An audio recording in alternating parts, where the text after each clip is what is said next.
And now joining us from London is I-24 News reporter there, Jonathan Sacerdoti. Good morning, Jonathan. Thank you for joining us.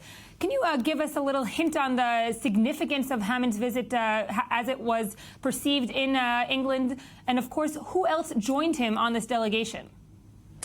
This is all about business and trade. So we need to look at who was accompanying, as you say, Philip Hammond on this trip.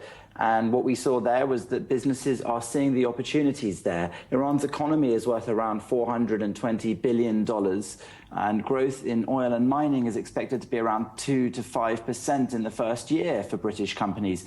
And from 2017, this could accelerate to a further 7 to 8% per year. And Foreign Secretary Philip Hammond went there with the Treasury Minister, Damien Hines, and also travelling with him to Tehran was a small trade delegation, giving away the true meaning of this trip, including representatives from the Institute of Directors, British Bankers Association, Amek Foster Wheeler, Shell Upstream, International Confederation of British Industry, the Weir Group, and Benoy, all to discuss business opportunities following the signing of that nuclear agreement. So this really is an opportunity for Britain, just like other European countries, to engage in trade with a country which has been out of bounds for some time. Is there any opposition to this mutual delegation based on business, of course? But what about, we've been hearing in the past few years the human rights, of course, record of Iran, the nuclear program. Any opposition within the UK to this kind of relations?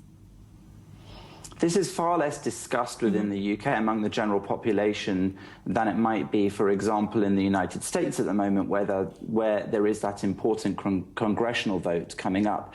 However, of course, there is some opposition, but really the opportunities seem to outweigh any disadvantages as far as many people are concerned. And this enormous increase in trade that could now happen is something which is buoying up business markets who want very much to get involved.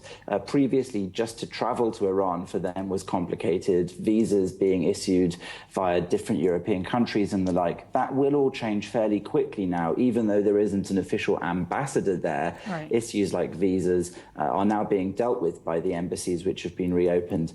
The JCPOA agreement, that nuclear agreement, Mr. Hammond said, will be fully implemented by both sides. That's what's important. But he said that was in order to rebuild business contacts made and investment relationships. So really the opposition is paling into insignificance in the face of those people who are just seeing, let's say, the pound signs. The debate is very robust in the United States, we're hearing now, not only in Congress, but also in the media.